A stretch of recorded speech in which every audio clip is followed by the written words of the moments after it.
Welcome back friends of ICP academy. நம்ம இப்போ next பார்க்குறது காஸ்ட் ஃபங்க்ஷன்.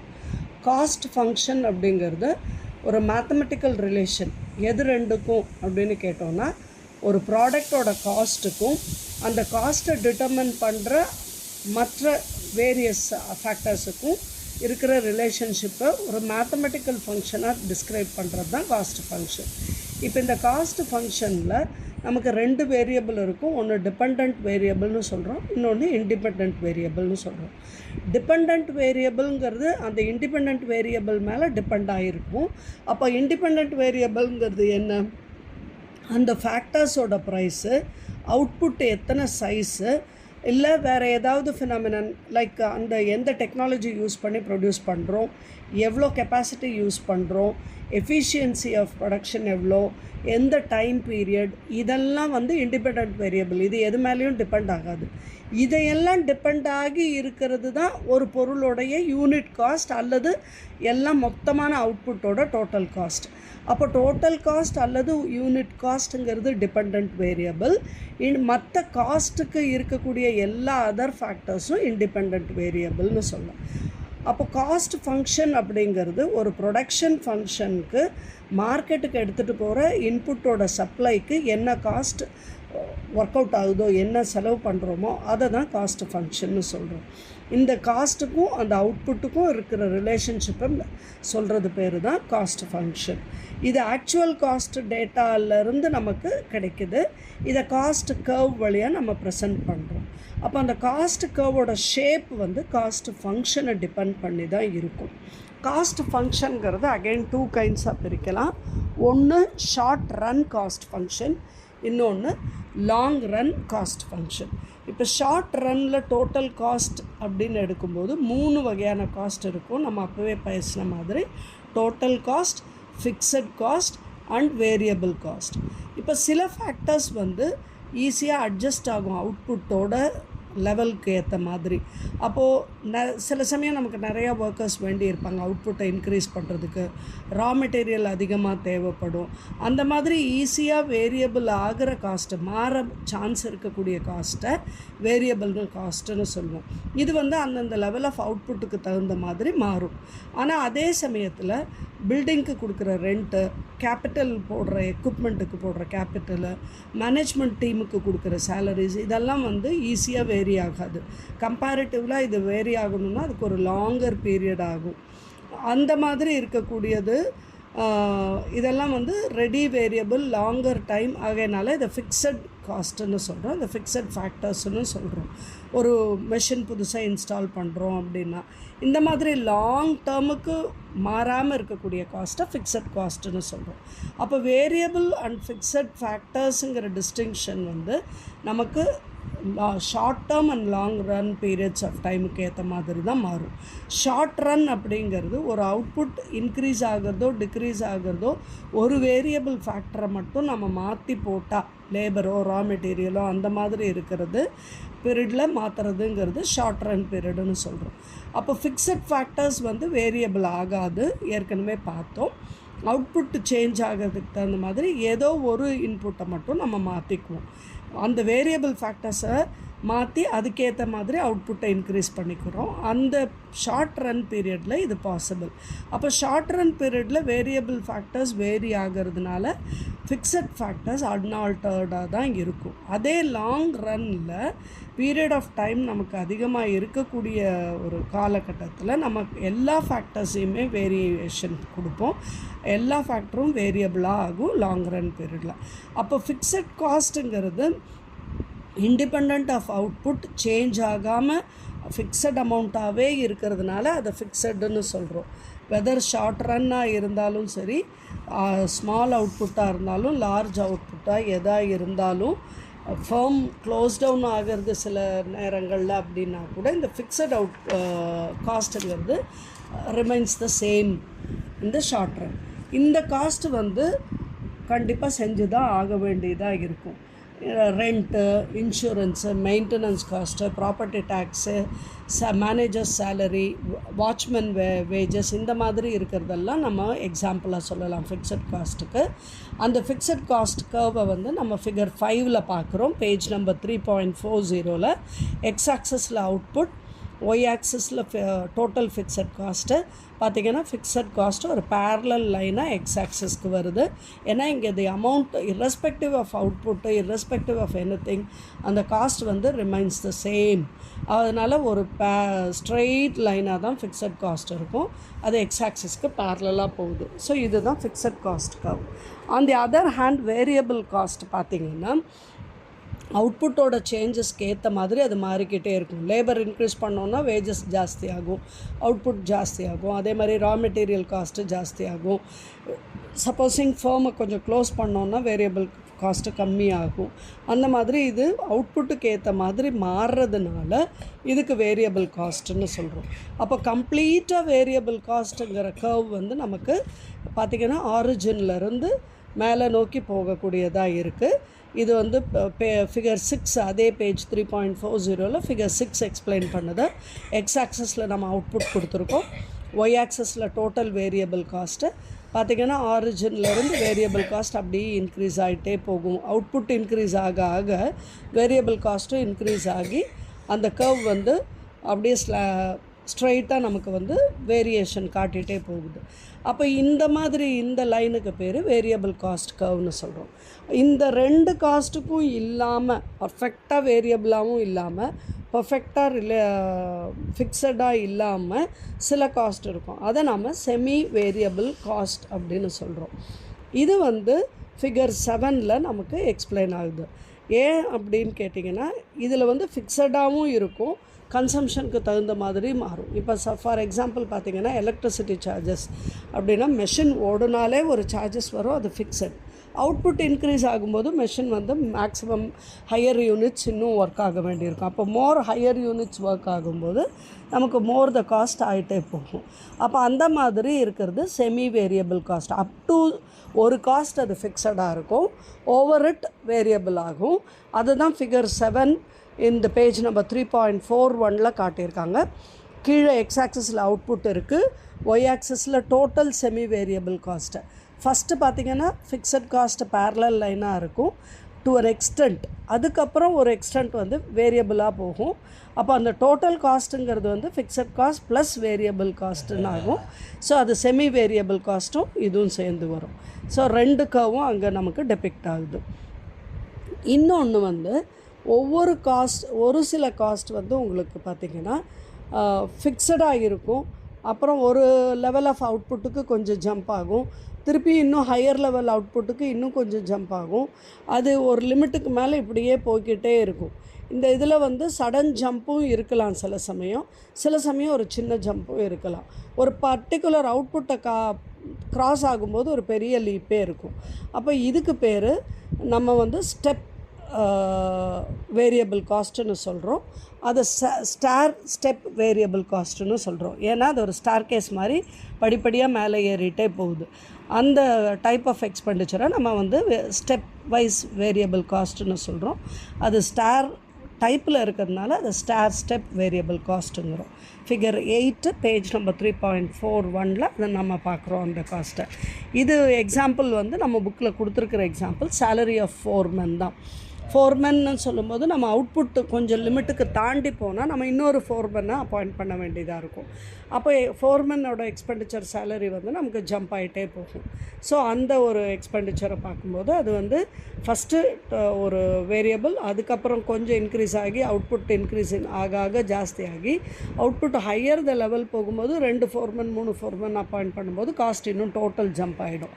அதை தான் நம்ம வந்து அங்கே காட்டுறோம். ஸோ இது வந்து நமக்கு ஸ்டெப் வேரியபிள் காஸ்ட்டு. ஃபிகர் 9 வந்து டோட்டல் ஷார்ட் ரன் காஸ்ட் கர்வ்ஸை காட்டுது.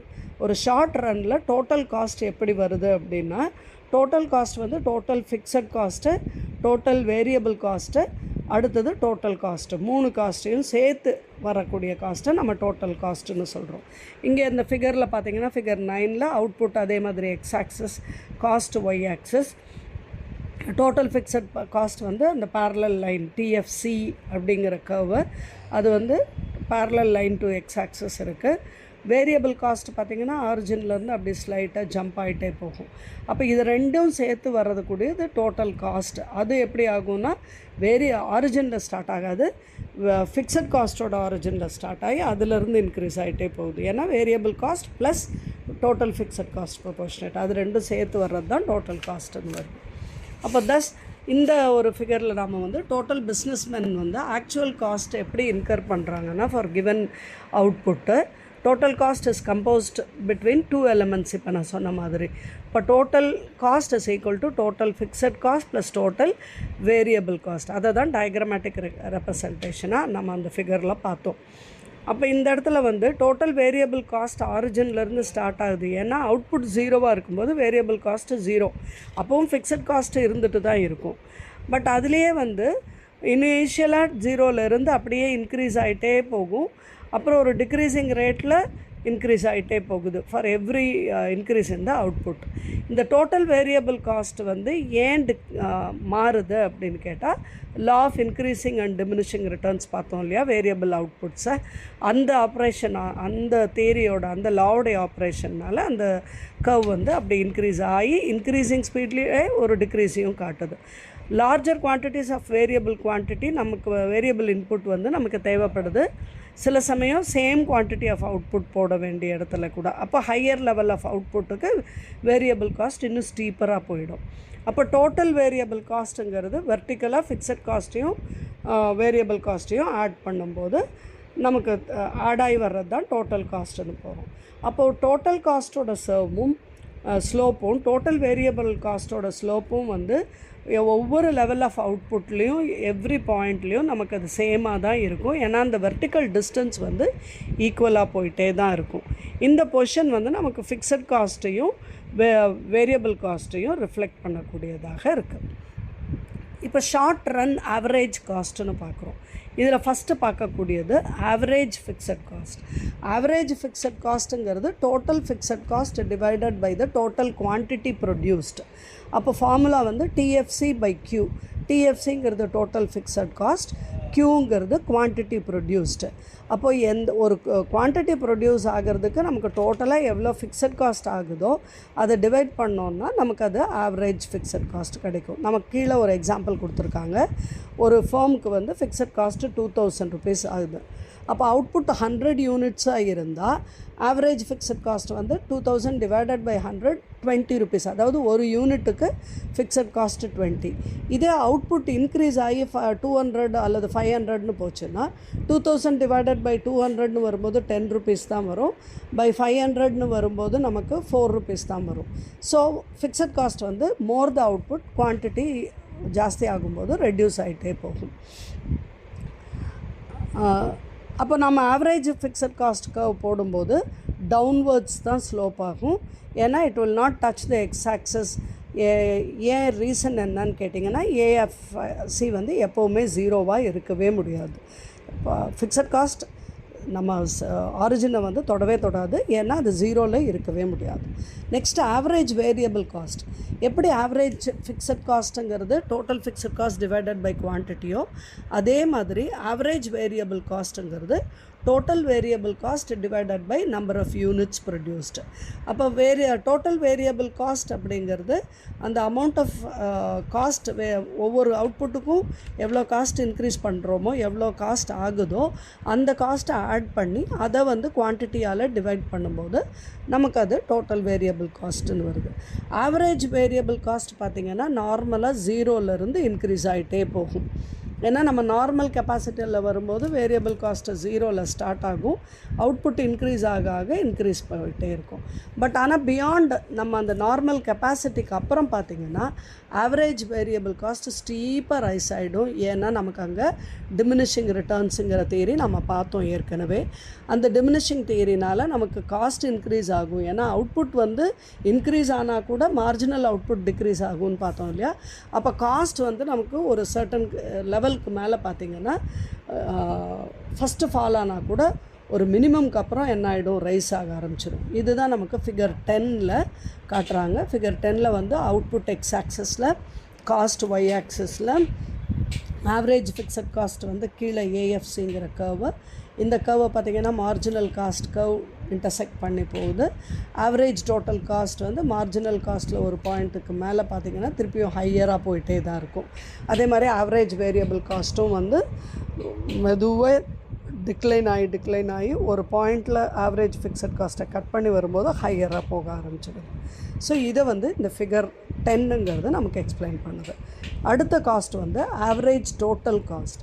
ஆவரேஜ் டோட்டல் காஸ்ட்டுங்கிறதே நம்ம sum of variable cost plus average fixed காஸ்ட்டுன்னு பார்த்தோம். அப்போ average fixed cost plus average total cost தான் நமக்கு ஆவரேஜ் டோட்டல் காஸ்ட்டுன்னு பார்க்குறோம். That is ATC is equal to AFC plus ஏவிசின்னு பார்க்கலாம். இல்லைன்னா டோட்டல் காஸ்ட் டிவைடட் பை குவான்டிட்டியும் நமக்கு ஏடிசி கிடைக்கும், ஆவரேஜ் டோட்டல் காஸ்ட் கிடைக்கும். Both will be the same. அப்போ ஆவரேஜ் டோட்டல் காஸ்ட் கர்வ் அப்படிங்கிறது ஆவரேஜ் வேரியபிள் காஸ்ட்டும் ஆவரேஜ் ஃபிக்ஸட் காஸ்ட் கர்வையும் டிபெண்ட் பண்ணி தான் இருக்கும் இந்த ஆவரேஜ் டோட்டல் காஸ்ட். இந்த பிகினிங்கில் பார்த்திங்கன்னா ஆவரேஜ் வேரியபிள் காஸ்ட்டும் ஆவரேஜ் ஃபிக்ஸட் காஸ்ட் கர்வும் fall down. Therefore ATC curve என்ன ஆகும், அதுவும் ஷார்ப்பாக கீழே விழும். பட் ஏவிசி கர்வ் எப்போ ரைஸ் பண்ண ஆரம்பிக்குதோ அப்போ ஏஎஃப்சி கர்வ் வந்து ஸ்டீப்பாக ஃபால் ஆகும். ஆவரேஜ் வேரியபிள் காஸ்ட் வந்து இன்க்ரீஸ் ஆக அவுட்புட் ஜாஸ்தி ஆகும்போது ஃபிக்ஸட் காஸ்ட் ஆவரேஜ் வந்து கம்மியாகிட்டே போகும். அப்போ ஏடிசி கர்வ் வந்து ஃபால் ஆகும், ஆவரேஜ் டோட்டல் காஸ்ட்டும் நமக்கு கீழே தான் வரும்.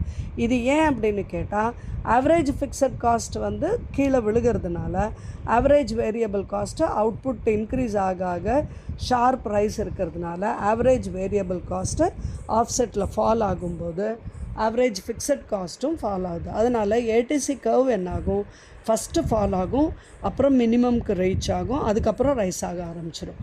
அப்போ ஆவரேஜ் டோட்டல் காஸ்ட் கர்வ் எப்போவுமே வந்து ஒரு யூ ஷேப்டு கர்வில் தான் இருக்கும் ஆவரேஜ் டோட்டல் கர்வ். நெக்ஸ்ட்டு நம்ம பார்க்குறது marginal cost.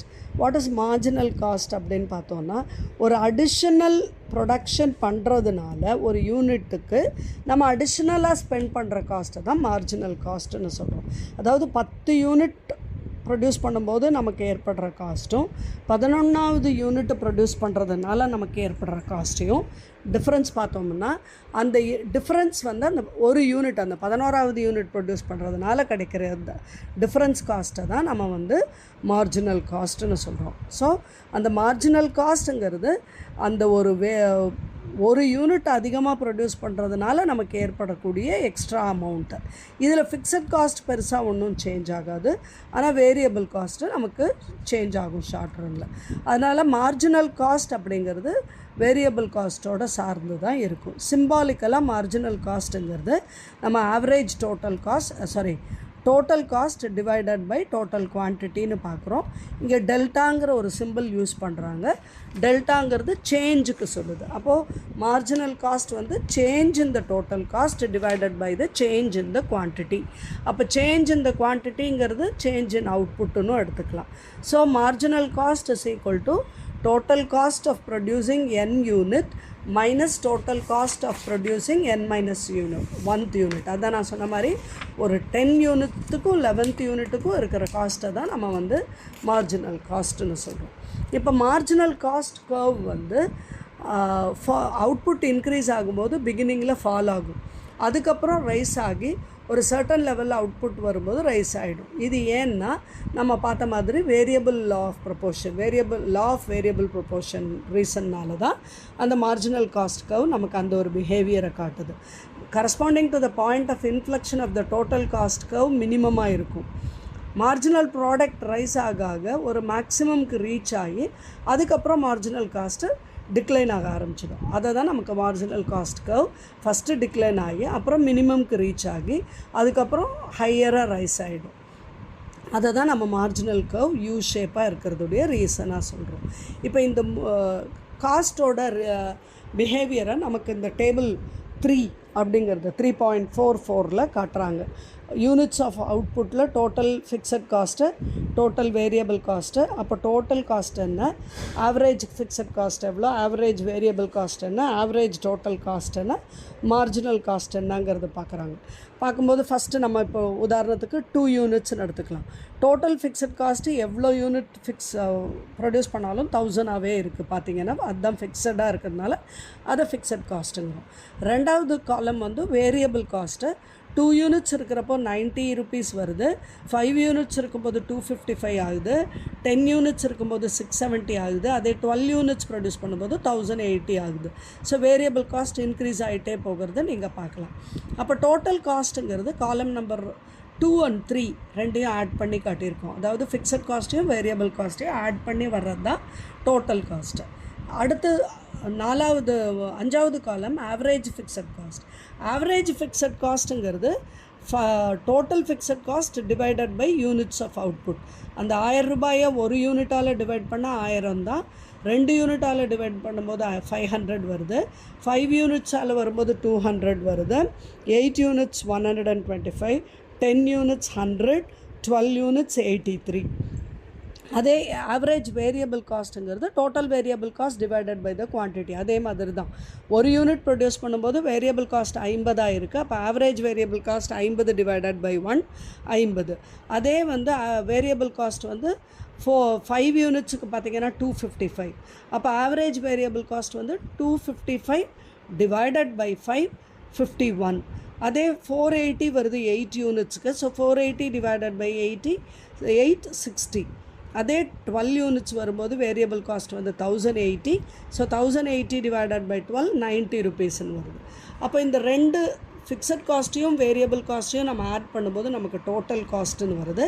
So average total காஸ்ட்டுன்னு வரும்போது நம்ம இந்த 2 கிடைக்கிற டோட்டல் காஸ்ட்டை நம்பர் ஆஃப் யூனிட்ஸால் டிவைட் பண்ணும்போது ஆவரேஜ் டோட்டல் காஸ்ட் வருது. இப்போ இந்த average total காஸ்ட்டில் difference between 1, 2, 2, 3, 3 and 4, 5 and 4 and 5 அப்படி கிடைக்கிறது தான் லாஸ்ட் காலம். அது பார்த்திங்கன்னா 50, 40, 50, 56, 59 அப்புறம் 70க்கு ரைஸ் ஆகுது. அந்த இடத்துலேருந்து ரைஸ் ஆகிட்டே போகுது பார்த்திங்கன்னா 70, 75, 80, 90.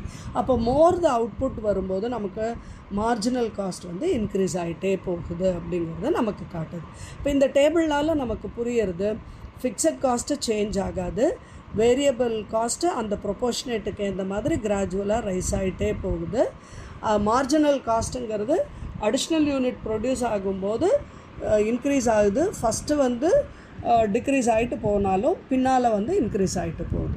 அப்போ ஆவரேஜ் காஸ்ட்டுக்கும் மார்ஜினல் காஸ்ட்டுக்கும் இருக்கிற ரிலேஷன்ஷிப் என்னன்னு பார்த்தோன்னா, ஆவரேஜ் காஸ்ட்டு ஃபால் ஆகும் எப்போது இன்க்ரீஸ் இன் அவுட்புட் இருக்கும்போது. மார்ஜினல் காஸ்ட் வந்து அப்போ ஆவரேஜ் காஸ்ட்டை விட லெஸ்ஸாக இருக்கும். பட் ஆவரேஜ் காஸ்ட்டு ரைஸ் ஆகும்போது மார்ஜினல் காஸ்ட்டு ஆவரேஜ் காஸ்ட்டை விட இன்க்ரீஸ் ஆகிடுது. ஆவரேஜ் காஸ்ட்டு மினிமமாக இருக்கும்போது மார்ஜினல் காஸ்ட்டு ஈக்குவலாக இருக்கும். இன் அதர் வேர்ட்ஸ் சொல்லும்போது marginal cost curve average cost கர்வை மினிமம் பாயிண்டில் கட் பண்ணுது. அப்போ அந்த மினிமம் பாயிண்ட்டுக்கு பேர் தான் நமக்கு ஆப்டிமம் பாயிண்ட்டுன்னு பேர். இதுதான் நம்ம ஷார்ட் ரனில் ஆவரேஜ் காஸ்ட் கர்வை பற்றி நம்ம தெரிஞ்சுக்கிறோம். Thank you friends.